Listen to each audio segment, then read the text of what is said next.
എല്ലാവർക്കും ഈ ചാനലിലേക്ക് വീണ്ടും സ്വാഗതം.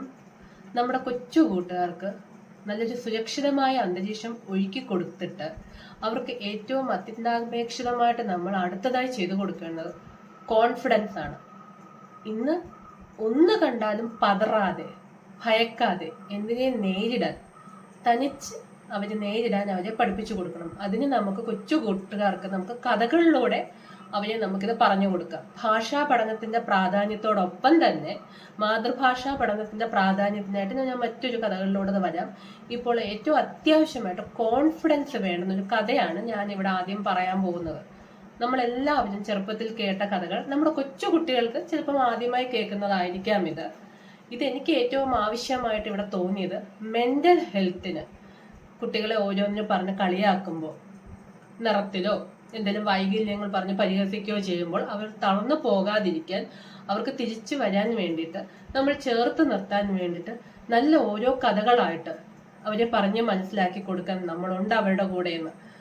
അതിന് ഞാനൊരു കഥയാണ് ഇവിടെ പറയാൻ പോകുന്നത്. ഈസോപ്പ് കഥകളിലെ ആമയും മുയലിന്റെയും കഥ. നാട്ടില് എല്ലാവർക്കും അറിയാവുന്ന ഒരു കഥയാണിത്. പക്ഷെ ഇത് നമ്മൾ പറഞ്ഞു കൊടുക്കേണ്ട വിധം, അവർക്ക് രസത്തിൽ അവർ മനസ്സിലാക്കുന്ന രീതിയിൽ, അവർക്ക് ആ ഒരു ഭാവന ഉണർത്തിയിട്ടാണ് നമ്മൾ ഈ കഥകൾ പറഞ്ഞു കൊടുക്കേണ്ടത്. നിങ്ങൾ കേൾക്കുന്ന കൊച്ചു കൂട്ടുകാരെല്ലാം നിങ്ങളുടെ അനിയന്മാർക്കും അനിയത്തിമാർക്കും കൂട്ടുകാർക്കും ഈ കഥ ഭംഗിയോടെ പറഞ്ഞു കൊടുക്കുമെന്ന് വിശ്വസിക്കുന്നു. പണ്ടൊരു കാട്ടില് നല്ല രണ്ട് കൂട്ടുകാരായിരുന്നു ആമയും മുയലും. മുയല് എപ്പോഴും ആമയെ കളിയാക്കിക്കൊണ്ടിരിക്കുമായിരുന്നു അവന്റെ ഈ ഇഴഞ്ഞുള്ള നടത്തത്തിന്. ആമ അത് കേൾക്കുന്നതല്ലാതെ ആമ പ്രതികരിക്കാറില്ല. ബുദ്ധിയും ശക്തിയും എന്തെന്ന് ഈ കഥയിലൂടെ നമുക്ക് മനസ്സിലാക്കാം.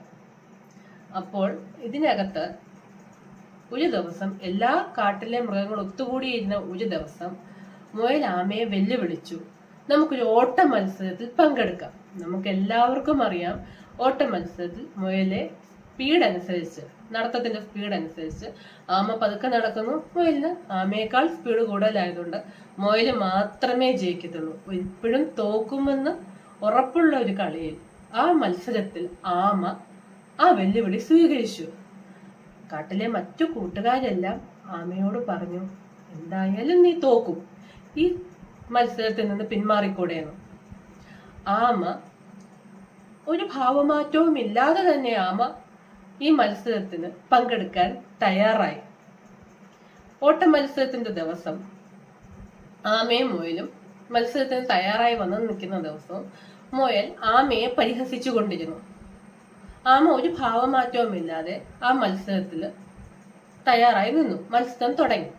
കുറെ ദൂരം പോയപ്പോൾ ആമ എഴഞ്ഞെഴിഞ്ഞ് വളരെ പതുക്കെ എത്തുന്നതേ ഉള്ളൂ. കുറെ ദൂരം പോയപ്പോൾ വളരെ സ്പീഡിൽ തന്നെ മുയല് കുറച്ചെത്തിക്കഴിഞ്ഞപ്പോൾ, എന്തായാലും ആമ പതുക്കെ വരത്തുള്ളൂ എന്ന് പറഞ്ഞ് മുയല് ഒരു മരച്ചോട്ടിൽ വിശ്രമിക്കാനിരുന്നു. ഇളം കാറ്റും ഒക്കെ അടിച്ച് മുയൽ അവിടെ കിടന്ന് ഉറങ്ങിപ്പോയി. കുറച്ചു നേരം കഴിഞ്ഞ് മുയൽ കണ്ണു തുറന്നപ്പോൾ ഒന്നും കാണുന്നില്ല, ആമയോ ആരെയും കാണില്ല. മുയൽ വീണ്ടും ലക്ഷ്യസ്ഥാനത്ത് എത്തിച്ചേർന്നപ്പോൾ അവിടെ തന്നേക്കാൾ മുൻപേ വിജയിച്ച് നിൽക്കുന്ന ആമയാണ് കണ്ടത്.